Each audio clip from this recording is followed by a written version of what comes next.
Hello there guys and welcome back.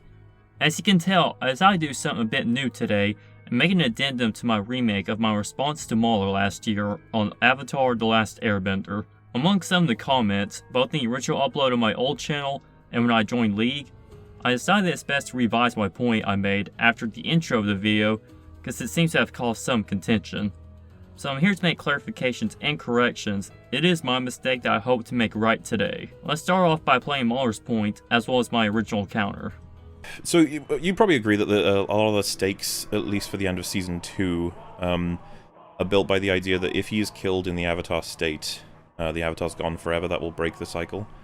Right. Yeah, that's as far as I remember, they mentioned that if he is in the Avatar state, he's killed, breaks the Avatar cycle. I'm not really sure how they know that. That was going to be my question, because this is the thing. When it was first introduced, I could have asked if I asked Wolf or not, but I remember just thinking in my head, like, how would you know?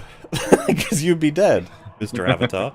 Considering that I didn't start off strong with this argument last time, I'm going to revise this section. First off, this doesn't contradict any previously established information that we've been told before in the Avatar state, and its purpose is to set up stakes for Aang if he dies in that state. Thus meaning it provides good reasoning as to why he can't just use it in every fight, because it increases his risk for getting killed. So it helps with the stakes of the fight scenes by covering for what could otherwise been a plot hole. Besides the fact that he doesn't know how to control the Avatar state, but we're discussing that later. Plus, as LitDev and some of the other commenters have said, there is enough ambiguity in both this show's magic system, especially involving the spirit realm, to where it could be reasonably assumed that the past avatars know about this information. It also doesn't even matter how exactly they got this information, considering its function in the story, and there's enough room left for an inference to just accept it with little to no problem. Plus, I think it's disingenuous to say the stakes of the entirety of Season 2 are built around this piece of information,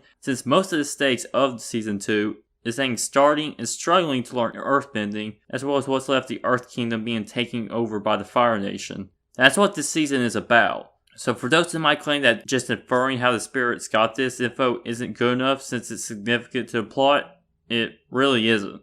It really only applies to the last 5 minutes of the Season 2 finale where Aang is dying, and that's it. And Aang losing his ability to use the Avatar state in Season 3 is because of the lightning strike blocking off his cosmic chakra, not the death of the Avatar spirit. So this bit of lore doesn't impact the season as a whole. Now that I've played the clip, now it's time for corrections. Let me explain the raise the stakes part first, because that part is what those who criticize it latch onto. The reason I say that is because I simply wanted to start off with the purpose as to the divulging of this bit of lore or world building. Obviously this is used to set up the ending of the finale of this season, which is when Azula strikes Aang with lightning. Linked to him dying, as well as the Avatar spirit itself, indicated by the spirit that looks like Aang, as well as all the avatars fading away. I'm not trying to say this is an outright excuse, the supposed problem Mauler has with it, but to simply start off to explain its purpose so we can move on from there. As well as what Mauler claiming that the entire stakes of this season is set by this moment, which as I said before, I disagree. While what is established is important for this scene in particular, yes, the whole main stakes of the season is Aang learning earthbending, the country potentially falling to the Fire Nation, and something I didn't mention before, Zuko struggling to find out the person that he is. None of these, especially the latter, is affected by this info one bit, so I found what Mauler said to be disingenuous. Continuing on, I also say this establishes a reason as to why Aang can't use the state in every fight, because there's always the possibility of him dying, which helps the fight since he can't always use it as this instant win button. I still maintain that, but I would also add that he doesn't know how to properly use the state, which is a plot point in this season, since the only time he is able to use it is in times of heightened feelings of fear, anger, or pain. So even without this information, he still has a reason for not always using it. Lastly, you should address how Roku and the other avatars got the information itself. I said I think we can infer it due to how open-ended the spirit world and magic system is, but now is the time for more elaboration.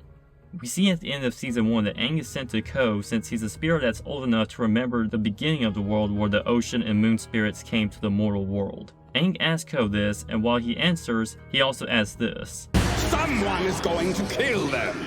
He knows that Shao is targeting them, even though logistically he can't know that since he isn't right next to Shao in any of the scenes where he makes his intentions clear.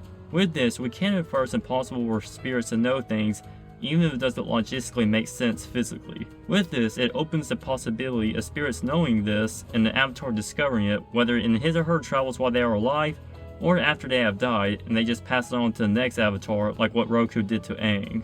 I've seen the argument that if this event had happened before, and if that's how the Avatars know this, then that should mean that there would be no Avatar and thus no show, thus it's too big of a plot hole to just infer it. Not necessarily. Remember, in the Season 2 finale, Katara uses her spirit water from the North Pole, which has advanced healing properties enough to where she was able to prevent Aang from dying, and thus she saved the Avatars along with the reincarnation cycle, meaning it is possible that another Avatar might have had a near-death experience while in the Avatar state, but they were saved before the Avatar spirit could die. So I don't see why something like this could have happened before, which is how the Avatars know about it while not being a plot hole. Thank you for watching. I hope this is more satisfying than what my arguments were the last time, and I'll keep this experience in mind whenever I make more response videos. But if you still disagree, let me know so we can work it out in the comments. That's all for now, and I'll see you next time.